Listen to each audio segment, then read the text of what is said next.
All right, let's talk about a battlefield you can't see, one that has no borders, exists entirely in a digital space, but its consequences are all too real. We're diving into the new domain of warfare, cyber conflict. And believe me, it's a fundamental shift in how we think about international security, and it is happening as we speak. And, this isn't some abstract threat from a sci-fi movie. This quote really hits it home. Cyber issues are now a reality for pretty much every single person in every business. It's personal, it's economic, and honestly, it's shaping up to be the next Cold War. You see, the whole nature of this conflict is different. It's what we call asymmetric. It completely upends the old rules. It lets smaller players challenge global superpowers. All those old models of defense, walls, armies, navies, they were built for a physical world. And they're just not enough to handle threats that are this dynamic and unpredictable. Okay, so let's get right to the heart of the strategic debate here. For decades, the thinking was all about defense. Build a better firewall, build a higher wall. But a lot of experts are now saying that just waiting to get hit is a losing game.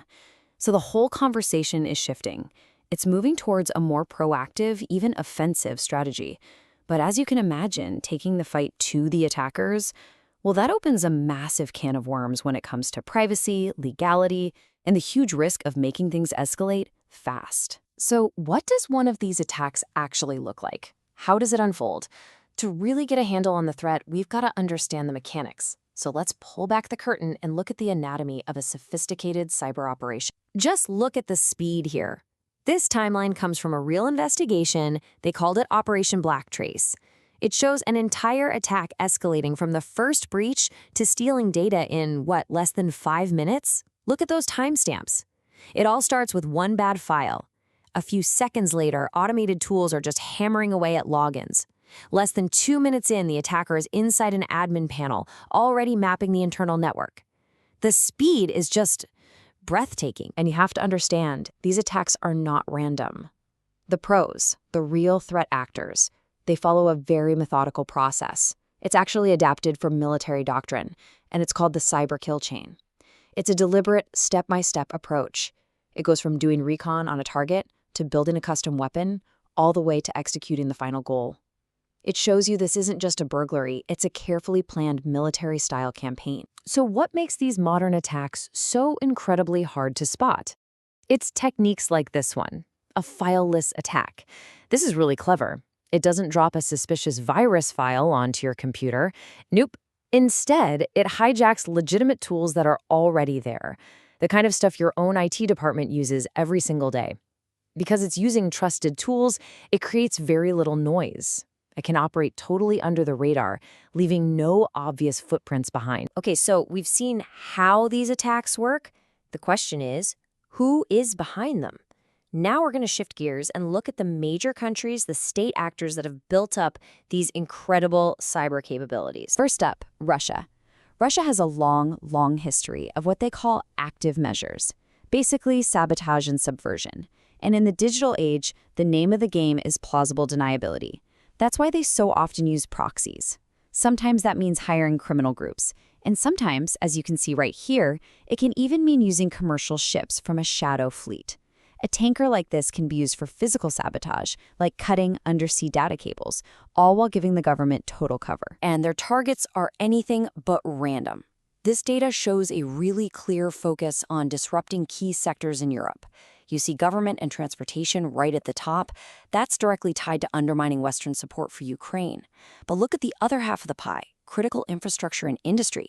These aren't just military targets. The goal here is to create widespread economic and social chaos. At the same time, you have China, which has been pursuing its cyber goals with this very deliberate long-term vision. You can literally trace its evolution right through their own military papers. It starts back in 2010 with just a mention of cyber as a security interest. But then, check out 2015. That was a huge year. First, their strategy officially calls cyberspace a new commanding height. Then, that same year, they create the PLA Strategic Support Force, the PLSF, to bring all their cyber power under one roof. By 2020, that force isn't just a support unit, it's framed as a critical combat force. The kinds of operations linked to China's military are what we call APTs, or Advanced Persistent Threats. The key word there is persistent. This isn't about quick smash and grab hacks. The goal of an APT is to gain long-term, stealthy access to a network and just stay there. It's about protracted espionage, or maybe even preparing the battlefield for a future conflict. So, this all brings us to one massive, complicated question. When bits and bytes can cause real physical destruction, how on earth do we apply the traditional laws of war to this invisible domain? The whole law of armed conflict is built on this really delicate balancing act. On one side, you have military necessity, which says it's okay to use force to achieve a valid military goal. But on the other side, you have the principle of humanity, which tries to limit needless suffering. The thing is, these ideas were designed for a world of tanks and bombs. Trying to apply them to cyber operations gets incredibly tricky. And this is the question that keeps international lawyers up at night. Under the UN Charter, a country has the right to defend itself if it suffers an armed attack. Simple enough, right? But what about a cyber operation that shuts down a power grid but doesn't actually kill anyone? Does that count? There's this huge gray area between a use of force and a legally defined armed attack, and that's where all the ambiguity lives. This ambiguity creates a whole host of problems. Like attribution. How do you strike back if you can't prove who attacked you? Or distinction. How do you attack a military command center when it shares the same fiber optic cable as a hospital? How do you even begin to calculate a proportionate response to an attack that didn't physically destroy anything?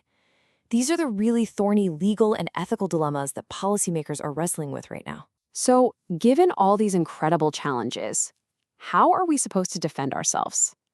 Let's wrap up by looking at the actual strategies being used to build a digital shield against these kinds of threats. So on a really practical level, how do you stop an attack like that Operation Blacktrace we saw earlier? Well, the investigation itself gives us the answers. To block that initial breach, you need a multi-factor authentication. Period. To stop the attacker from crawling all over your network once they're in, you use network segmentation to wall off different areas. And to fight back against that lightning-fast attack timeline, you need formal playbooks so your team can respond instantly.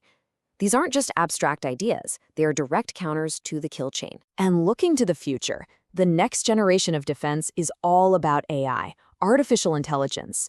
These new systems can analyze just mountains of data in real time, spot those tiny little anomalies that signal a brewing attack, and even launch an automated response way faster than any human could hope to. For protecting our most critical infrastructure, this is becoming absolutely essential. And that brings us right back to where we started. As we all build higher and smarter digital walls, that core strategic question isn't going away. In a world where an attack can cripple a country in minutes and completely defy the old rules of war, is just waiting to be hit a winning strategy? Or in this new domain, has that old saying finally become true? Is the best defense a good offense?